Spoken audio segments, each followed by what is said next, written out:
tune you've been hearing since the very beginning of this primary season. A lot of the issues you were talking about in 2016 are now mainstream in the Democratic Party.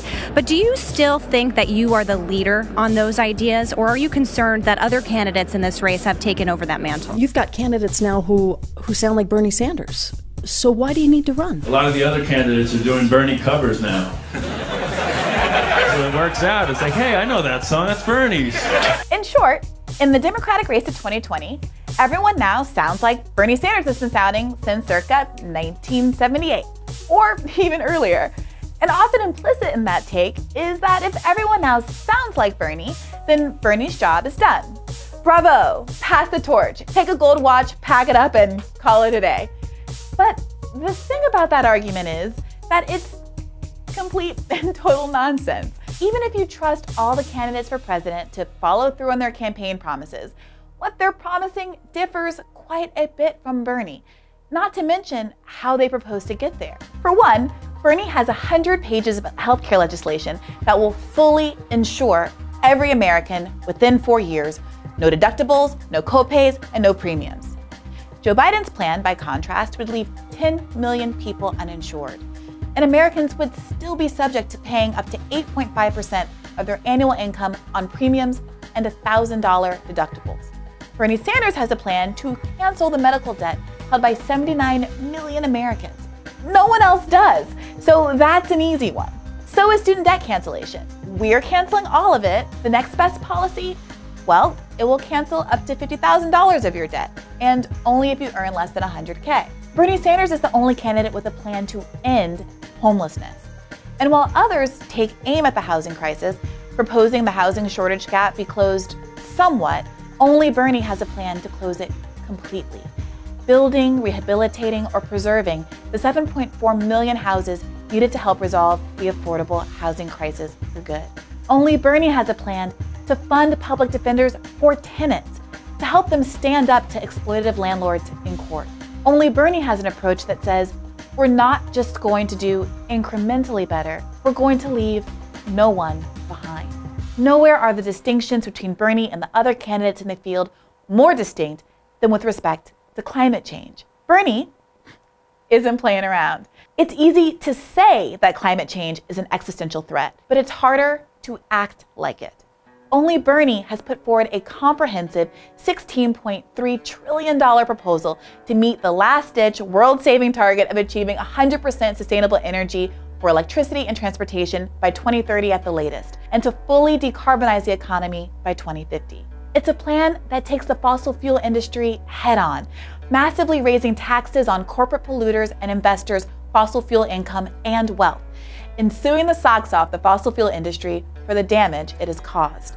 It's a plan that understands we move forward by withdrawing our military from defending oil routes at a cost of billions of dollars, not by making the military-industrial complex green. And he gets that you can't solve a $44 trillion problem with a $1.7 trillion outlay. This is Hear the Bern, a podcast about the people, ideas, and politics that are driving the Bernie Sanders 2020 campaign and the movement to secure a dignified life for everyone living in this country. My name is Briahna Joy Gray, and I'm coming to you from campaign headquarters here in Washington, D.C. It is because Bernie is so serious about climate change that so many of the country's most well-respected climate activists have thrown their support behind his plan. And this week, I had the honor of speaking to Xiuhtezcatl Martinez, a 19-year-old Indigenous American climate activist, hip-hop artist, and youth director of Earth Guardians, a worldwide conservation organization. He endorsed Senator Sanders back in April, writing about Bernie in Teen Vogue. He gets it. And this week, he spoke frankly with me about how the inaction of older generations looks from his perspective. I was also thrilled to speak with Naomi Klein, author of 6 books, including This Changes Everything, Capitalism versus the Climate. In 2016, she won the Sydney Peace Prize for her activism on climate justice, and she is a board member of climate activist group 350. I'm so excited to be joined today by Xiuhtezcatl Martinez, a climate activist, a hip-hop artist, an all-around cool guy who has been involved in some of the most interesting moments in the surge of climate interest and activism right now. Thank you so much for joining me. Yeah, thanks for having me. So can you tell people a little bit about how you got involved first in climate activism? 100%. I think that we all have these stories of like, what was that pivotal moment where you got involved in politics or in activism or in whatever cause. And I think my relationship with that is just different, I think, than a lot of people that you'll see in this conversation. I think part of that is because I think just a lack of highlighting of Indigenous stories in these spaces. And I think that's changing. And I think as Native youth, we are kind of reclaiming it more and more. And so for me, that will and that drive to protect my community, our water, my generation, that is inherently something that I was born with. From the ages of 3, 4, 5, 6 years old, a lot of the teachings around and principles that were like woven into the fabric of my identity were about our responsibility to protect and preserve the world and the beautiful parts of our culture and our language in honor of our ancestors and in honor of those to follow. So as Native peoples, this idea of like activism being an external use of energy is not really a thing because it's like inherent. It's like our existence is our resistance. And I think it's a beautiful way to look at it. And I think something that a lot of our allies in humanity can learn from is like we oftentimes view this work as like an external cause, something that's outside of us, when in reality it's all around us. It is our lives and our culture and the things we interact with on a daily basis that we are truly fighting for. So with that perspective, it seems like, what do you make of the older generations who for so long have been mum on this issue, who have treated climate change like it's negotiable? We hear that, half of all climate emissions that we've created in the whole history of the industrialized world have occurred within the last 30 years or so. And then your generation comes up and is treating that like the crisis that is. What do you say? What do you think of people who are older who are just now kind of waking up and treating this like a serious political issue? Yeah, it's tough because like we also have a very strong teaching in my family and in my culture of respecting our elders, and and at the same time it's like, well, they've been messing up for like generations, and I think we look back at the roots of what the climate crisis really is, going back to colonization and colonialism and white supremacy and many of these different things that have laid the foundation for the injustice and for us to be able to turn a blind eye to the conversation, and people just now hopping on board, especially older people. They oftentimes even treat and look at our activism as youth as, a tokenizing thing. And like, we're so inspired by what you're doing. You're going to save the world, without recognizing that, yeah, they're late to the game, but that doesn't mean that they're excused from playing their part. What other kinds of activism, though? Because I'm thinking also about, Greta Thunberg, who was around, in the last couple of weeks, participating in a lot of climate events here in the States. There are so many people. She participated in the school walkout that's happening. There are a lot of people who aren't going to be able to take advantage of normal political levers, let's say, but who are still very invested in, affecting the outcome politically in 2020. So I'm curious, can you tell people a little bit about what you're hoping to accomplish outside of the electoral realm, the lawsuit that you're involved in, and any other kind of things that are going on? Yeah, I think now is such a critical moment in the climate space where there's no room for us to claim that like one pathway and avenue of engagement is the right way. Because it's really going to take, I think, a variety of different sectors engaging and tapping in, from, corporate and business to individual lifestyle changes to political involvement and electing elected officials that will represent, a lot of the ideals that we're pushing for, to mobilizing in the streets and in our courts. So it's like, I think it's going to be a plethora of different manifestations of this energy of our generation pushing more than anyone ever has to treat this as the defining issue of our time. And so for me, I guess what that looks like and what that is manifested in is one of which is a lawsuit. Is a lawsuit myself and 20 other youth filed against the federal government to demand that the courts force the federal government to place a climate recovery plan for their essentially for their violation of our constitutional rights to life, liberty, and property, for knowing about and adequately perpetuating the climate crisis effectively perpetuating the climate crisis for the last 50 years while knowing the impacts and the harms that burning fossil fuels is having on our future. That case began in 2015 against the Obama administration, passed on to Trump, and now whoever becomes our president is going to carry on the responsibility to address this case. So we're really looking to see too, like how that's going to manifest in the election that comes. And for us, this is also taking a tactic outside of necessarily waiting for political leadership to change and really calling on the judicial branch to play its role in helping, I think, enforce a lot of these, constitutional rights that have been violated for so long. And that's the place that stands now after 4 years of moving through the courts, almost 5 now, as we are waiting for the Ninth Circuit Court of Appeals to pretty much decide the fate of the case and whether or not we were going to be able to proceed to trial. And it's been a journey, and we've been to the Supreme Court twice and to the Ninth Circuit Court like 3 or 4 times, and every single time we've had rulings in our favor. And the Trump administration continuing to try to slow down the lawsuit and file legal motions from writ of mandamus to motions to dismiss to challenging our grounds.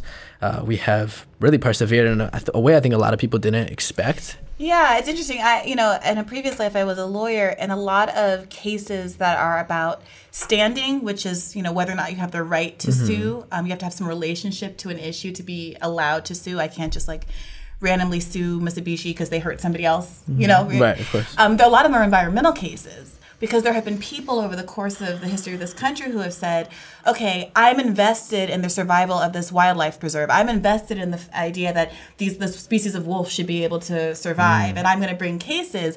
And the government, the courts have at various times in various cases come out different ways about whether or not your relationship to that wild park or that wolf or whatever it is, that coastline, is sufficiently close for you to be able to bring a claim. So I'm really kind of inspired by the fact that you've gotten this far, and that on some level the courts have recognized that, yes, a whole generation of people has standing to challenge the government for its inaction on this existential issue. 100%. In 2016, the groundbreaking ruling from Judge Aiken that essentially said we have a constitutional right to a stable climate that can sustain human life. And that was something that was really monumental for us, because I think the pillars of this case are both, the legal aspect, and we have an incredible legal team.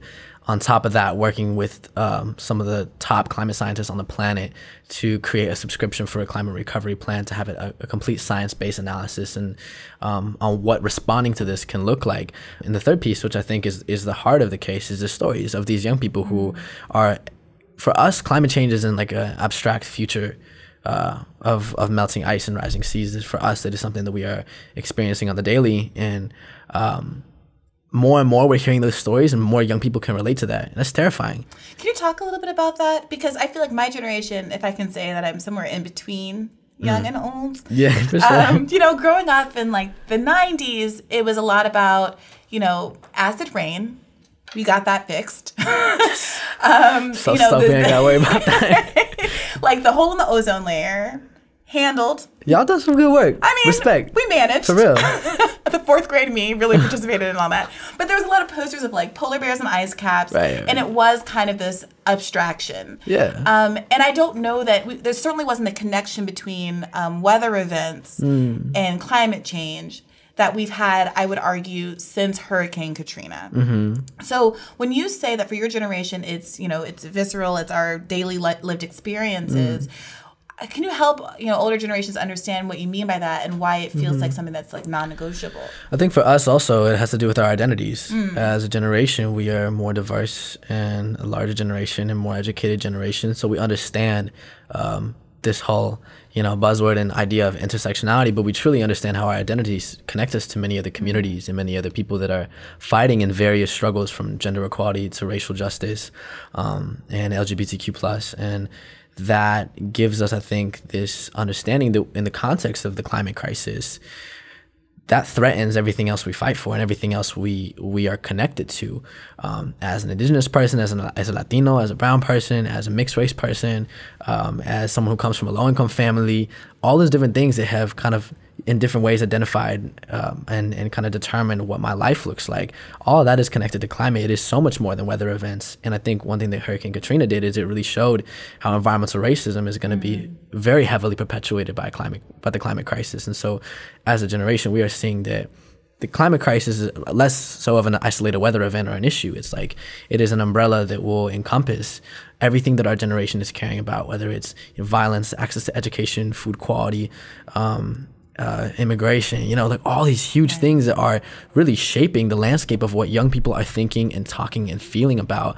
The climate crisis is going to exacerbate everything that we are fearful of. And at the same time, it can be a place where, for opportunity for us to bring forth solutions that don't just say, let's remove carbon from the atmosphere, let's just change our energy infrastructure, but we're actually challenging the roots of these issues that are fundamentally unjust, that go much further than just driving cars or burning oil. It's actually about the injustices that have created the situation for us to live completely disconnected from one another, completely disconnected from the earth, to view natural resources and human resources as an infinite resource we can continue to exploit. And that's that Eurocentric colonial mentality that came in 1492 and has been perpetuated ever since, that my ancestors experienced. And we are experiencing that today worldwide, especially marginalized communities, especially indigenous peoples and people of color, women and children. So for us, I think we see the connections more, and that's what I would encourage people to look at. That reminds me of an episode of Mad Men. Did you watch? Mm-mm. A little before your time. Where the family goes to this really idyllic picnic in the park. Mm-hmm. It all looks very nice. They're like a perfect little, Norman Rockwell painting of a family. And then they stand up and they just like throw their trash on the hill and walk to their car. And it's supposed to be a moment that shows how far our sensibilities have moved since the 1950s about our expectations of the world being completely an unlimited resource, right? There used to be a sense that, you just throw things and there's unlimited oil in the ground and there's unlimited water and you can just throw your trash and nothing's going to accumulate. And so we've obviously made some progress, but there is still, if you look at the various amounts of money that various candidates have put behind their climate plans, and so many of them have still refused to ban fracking. There's a lot of still apologies that feel like it's still being made for preserving the system as it is. What do you think?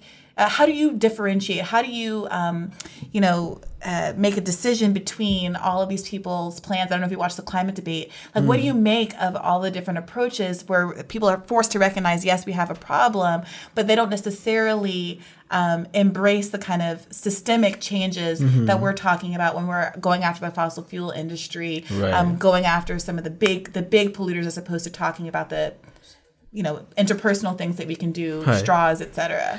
Yeah, it's been crazy. I mean, DC is wild. Like I've been out here, speaking to different representatives and senators around the climate lawsuit, around kind of just this moment that we are in as a generation, pushing for these huge school walkouts. Really looking at what the back end of this movement looks like, and it gets me thinking, like, what are these next steps? How is this leading up to the 2020 elections? I think a huge piece of your question, I think, is really answered by what has captured my attention about Bernie Sanders and his campaign, and I guess just a history of a true recognition of that systemic injustice that he's been challenging his whole life.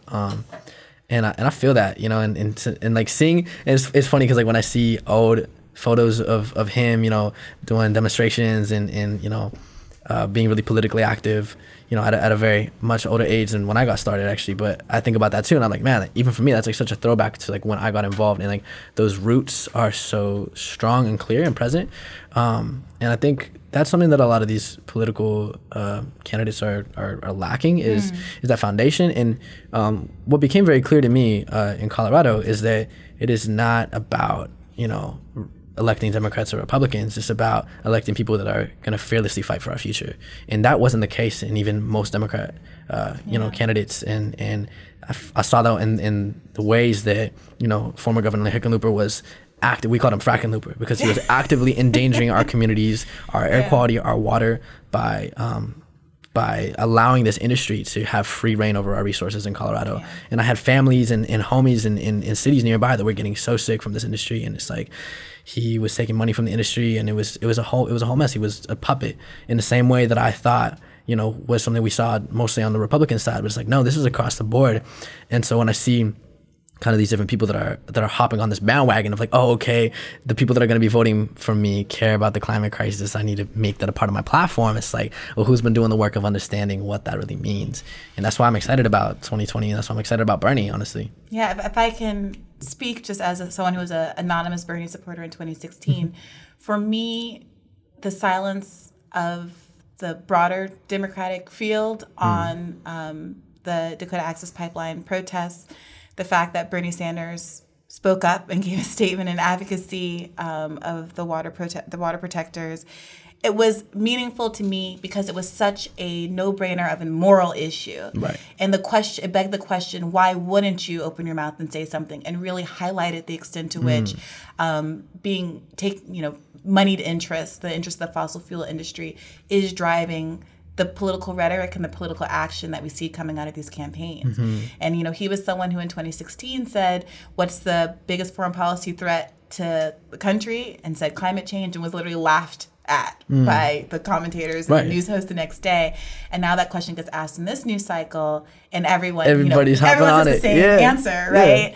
And so to me, that's what leadership looks like, and that's the kind of integrity you can trust. But let me put my spokeswoman hat back on for a minute. I'd be remiss not to ask you about also your career as an artist. Yeah. And I'm curious, how you're able to meld those interests, and whether you see music and art as a way to spread this message of climate advocacy. Yeah, it's funny. I spent so much time on this work in the movement, in the trenches, and think like, dang, like, what would it be if we just didn't have to worry about this? I could just be an artist. My rap game would be like through the roof. But it's cool. It's a journey. They've like mutually supported each other as interests and as passions of mine. And music, I think, has always played a role in really telling the story of the people. From Tupac Shakur to Bob Marley to John Lennon.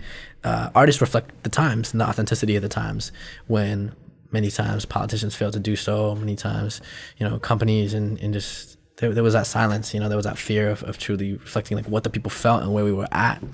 And as a hip hop artist, that my journey as an artist has like evolved from performing at protests on a bullhorn, rapping about fracking, to like playing for thousands of people all over the world.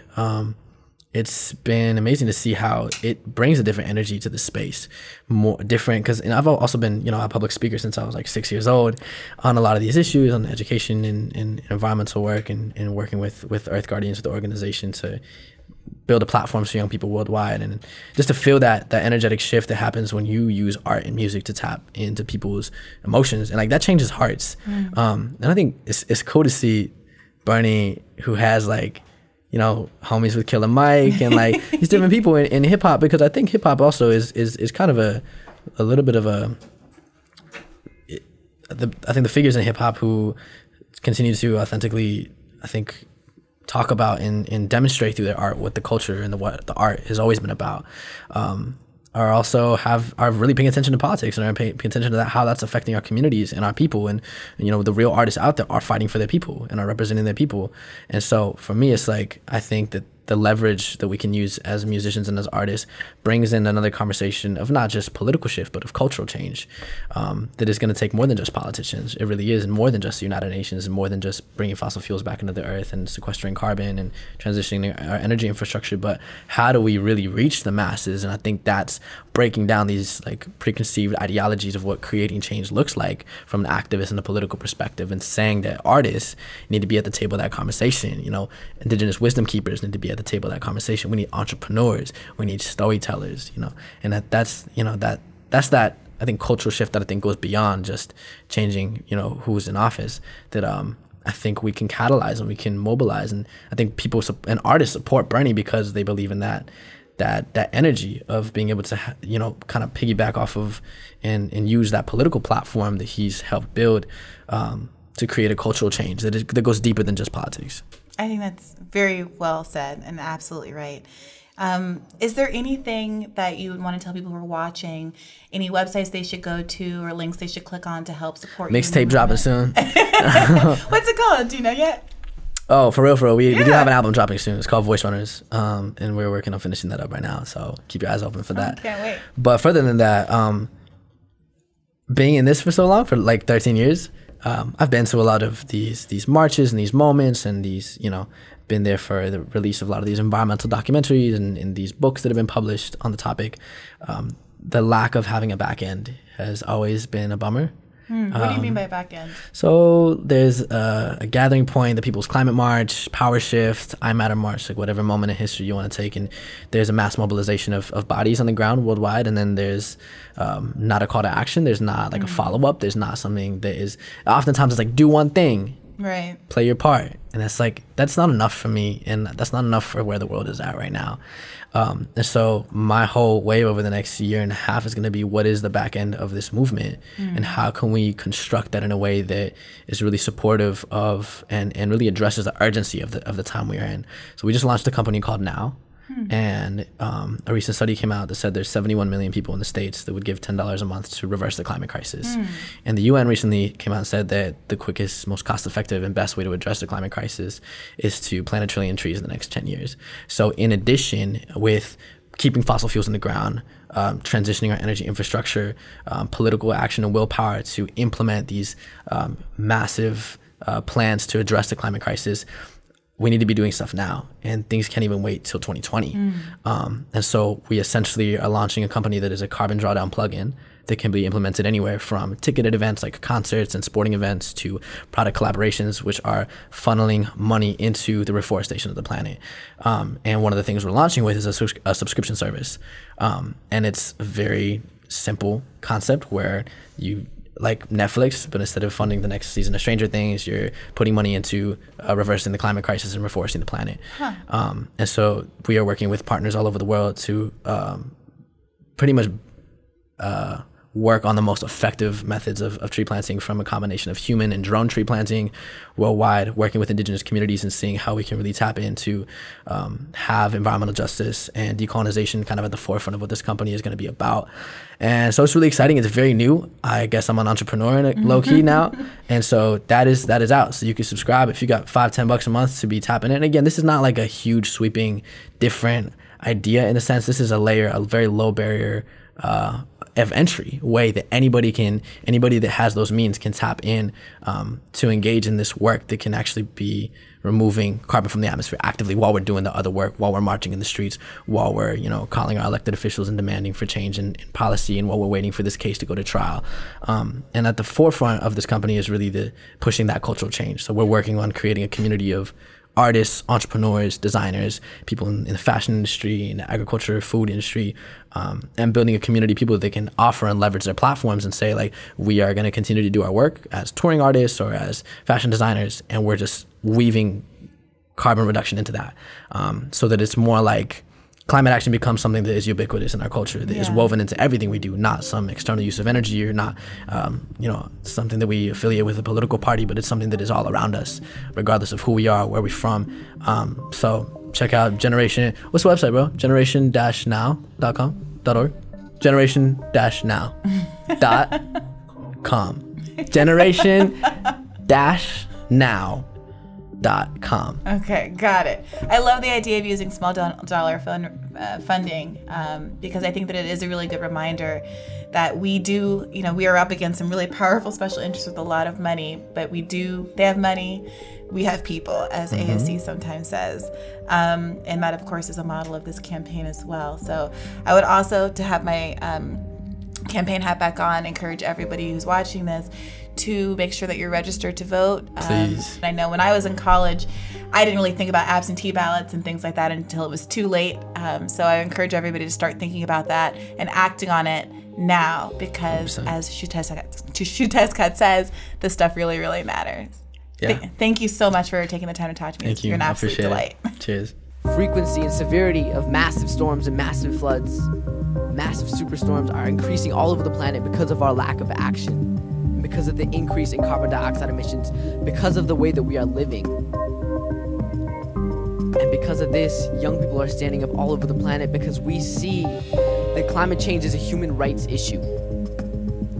It is affecting especially developing countries, women, children, and people of color more than anything else.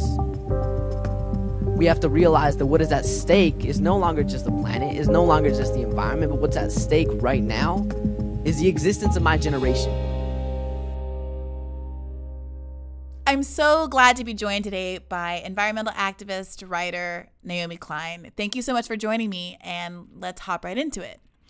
So, Bernie has put forward a $16.3 trillion plan, and there are some folks that are saying that's just too much money and it's unrealistic. Do you agree, or do you think that that amount of money is commensurate with the threat that we're facing right now? So if we believe what we say about the need for a Green New Deal, we are not talking about a narrow climate policy. We are talking about transforming the bones of our economy, right? We're talking about transforming where we get our energy from, how we live, particularly in cities, the kind of buildings we live in, how we move ourselves around, the extent to which we are in private cars versus public transit. We're really talking about changing everything. So yeah, it costs a lot of money.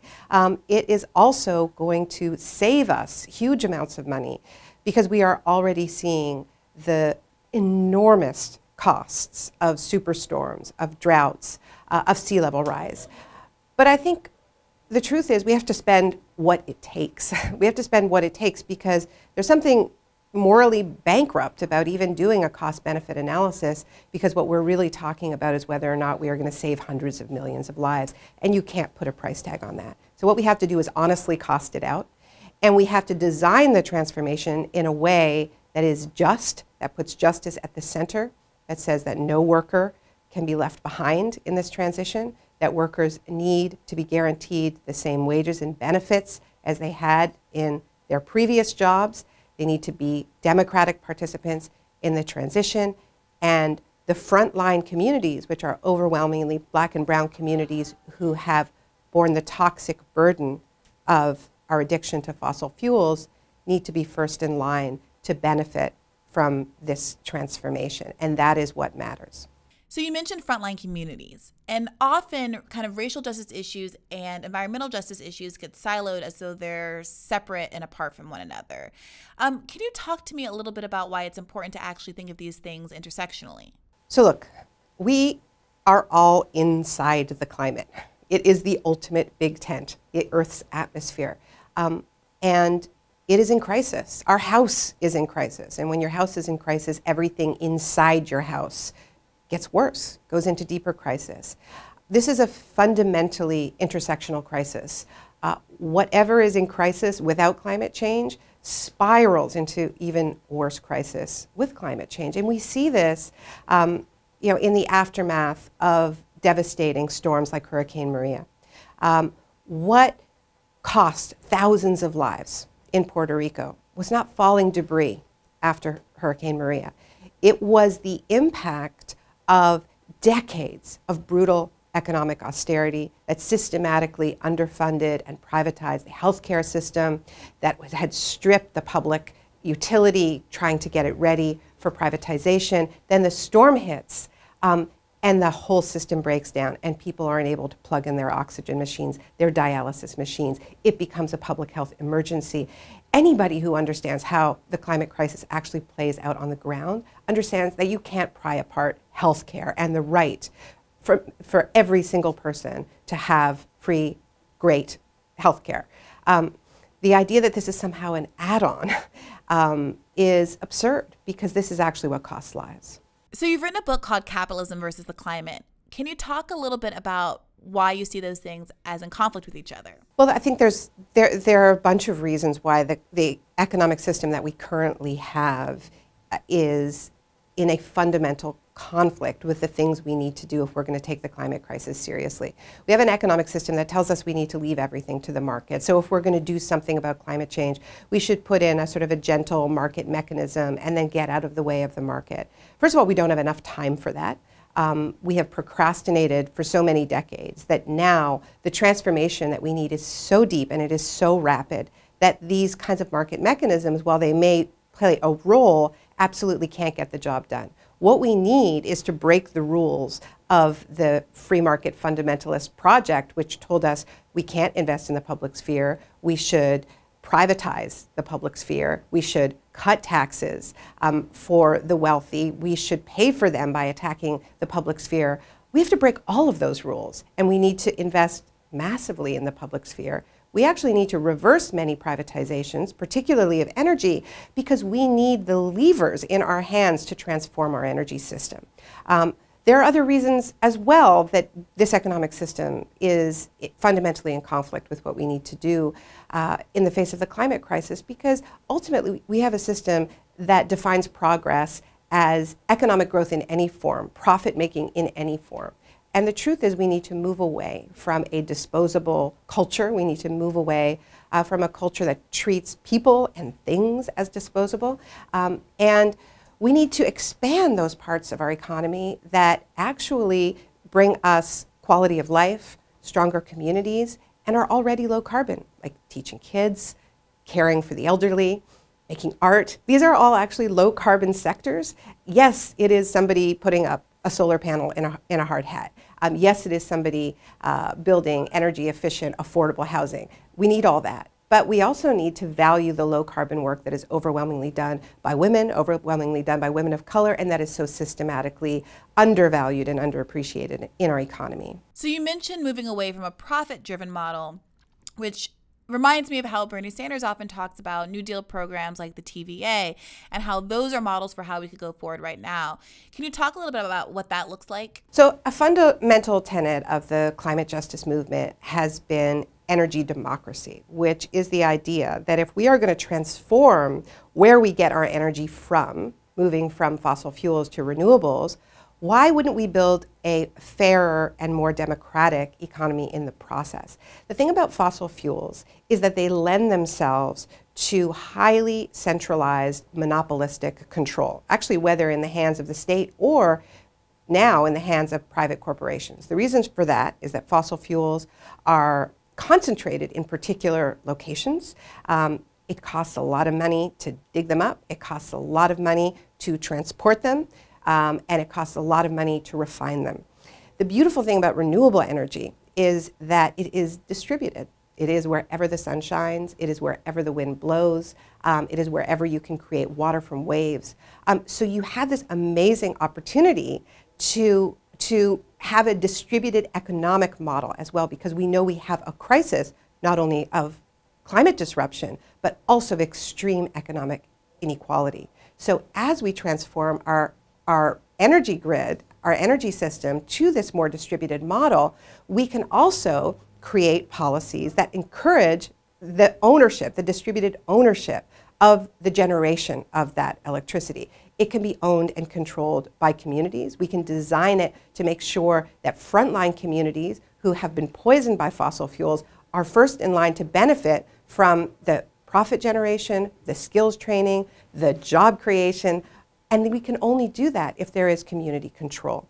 So, some people say, well, why are we making it harder? Actually, this makes it easier, because what we found in countries like Denmark and Germany, when they have taken an energy transition seriously, is that if they want to move fast, they need to create mechanisms for communities to own and control their own renewable energy.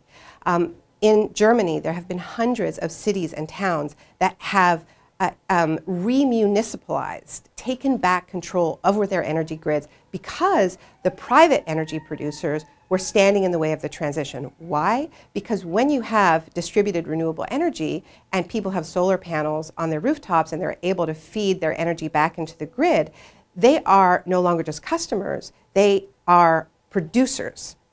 They become the competitors of the private utilities. So of course the private utilities don't like it, and they have systematically blocked it in the United States. So this isn't about ideology. This is about how do we do this quickly? How do we get the barriers out of the way because we don't have time for those barriers? The other thing we've seen is that there has been a lot of local resistance to big wind farms when all of the profits for those wind farms go to individual private players. One landowner just puts up a wind farm and it changes the landscape for everybody. Whereas when there is community ownership over the renewable energy and everybody benefits because everybody shares in the profits, everybody is helping design it, making sure that the jobs remain locally, then you have community buy-in. And so that resistance to it breaks down and we're able to move really, really quickly. So this isn't about ideology, it's about practicality and how we're actually going to get the job done. So some folks say, gosh, I don't want to trust the government with our energy needs. What would you say to those folks about why we should trust the government as opposed to private industry in this realm? When we talk about energy democracy, we're not talking about a centralized government that's controlling all the renewable energy. We're talking about designing policies at the federal level that systematically encourage decentralized local ownership, cooperative ownership, municipal ownership, all different ownership models that put the priority on doing everything possible to get to 100% renewable energy in a decade, as opposed to doing everything possible to make profits for shareholders, which is what private companies are designed to do.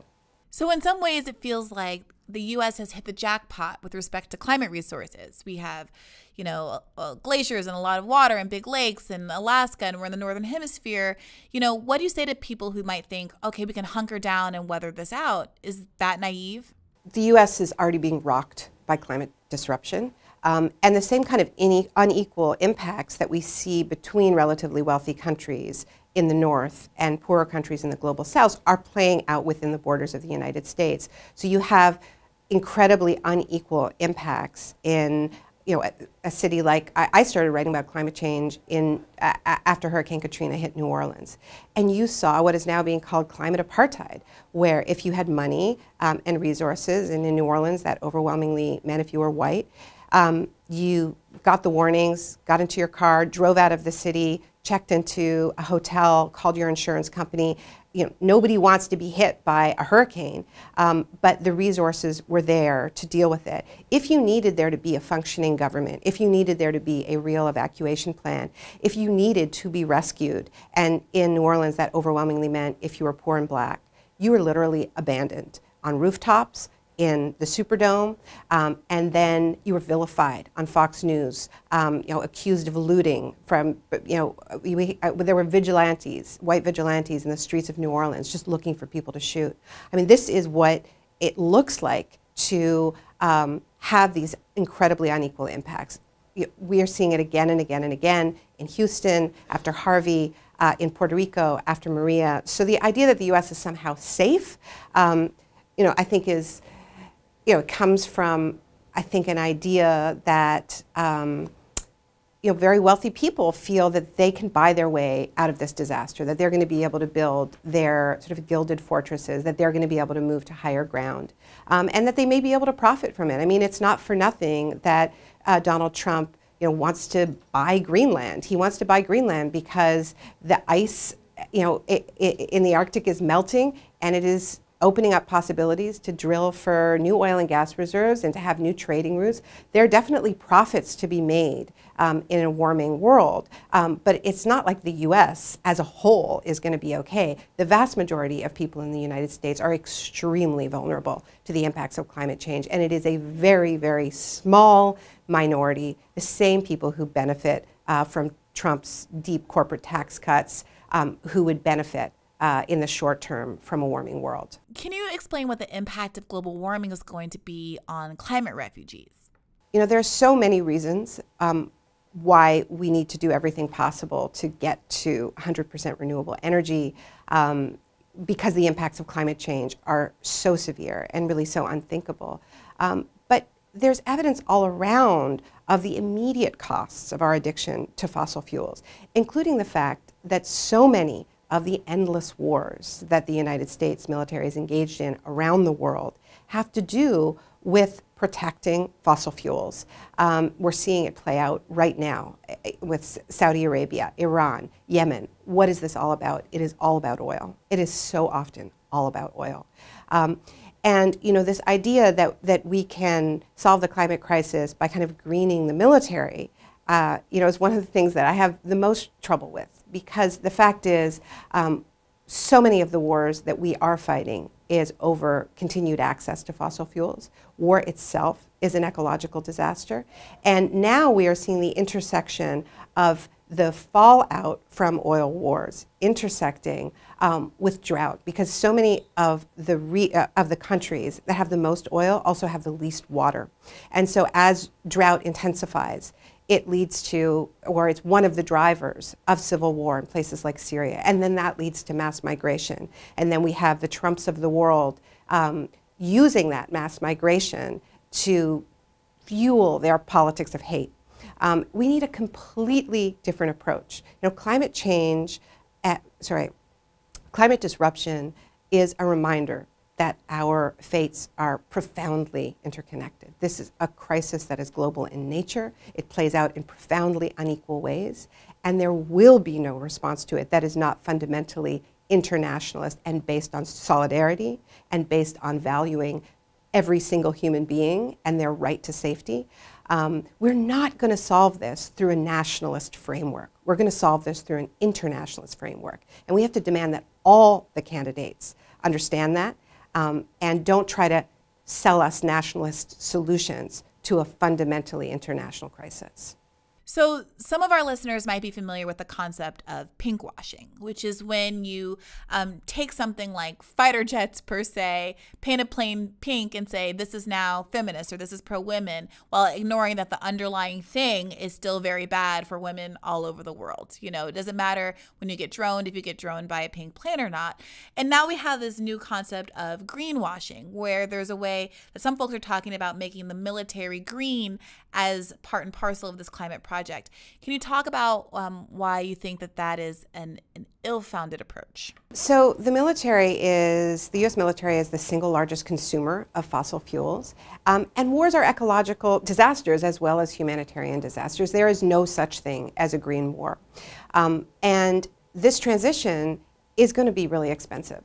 I think finally we're starting to be honest that we're talking about trillions of dollars. So we have to move some money from places that are destructive and move them to places that are constructive.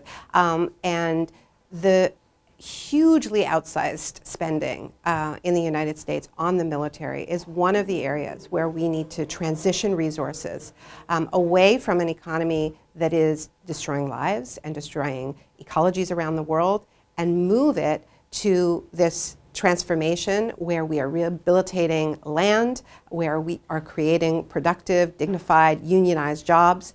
But I think more broadly, when we think about how we're going to finance this huge transition, you know, there's some money that can just be spent in the same way that we spend bailing out the banks. But there are also resources that we need to move from polluting sectors, polluting industries, into this transition.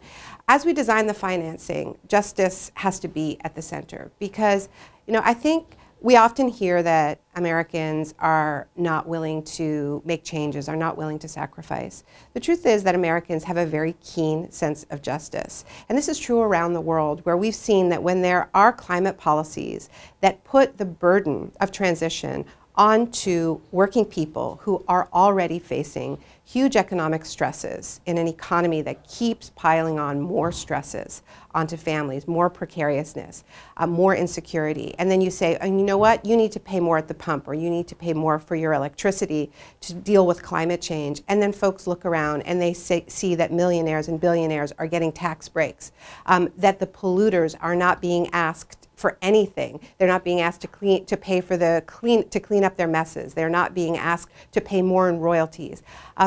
And people rightly, I think, say this is a really raw deal.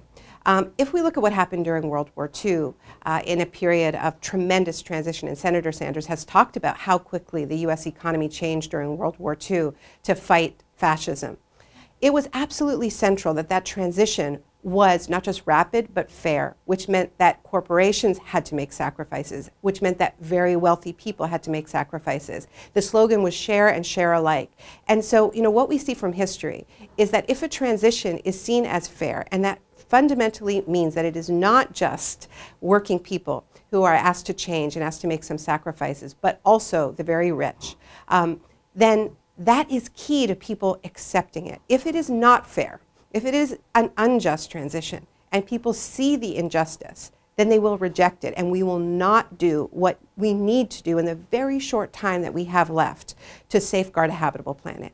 So as voters are trying to choose between this big field of candidates, and voters are prioritizing climate change, are there any particular features you think that folks should focus on in order to make an informed decision? When I'm assessing a climate justice plan, here are a few of the planks that I look for. Frontline communities.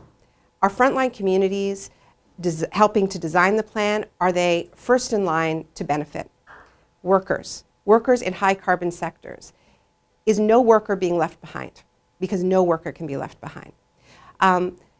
Another thing I look for, are we celebrating, investing in low carbon work that is overwhelmingly the work of care and repair, work that is done by women, and work that is going to make us more resilient and more caring as we face the climate shocks to come. And that means, are we investing in education? Are we investing in healthcare? And the final thing that I look for is, are the polluters paying? Because justice is not just about making sure that the people who got the worst deal are benefiting from the transition. It is also about making sure that the people who profited from the destruction are also paying to clean up the mess.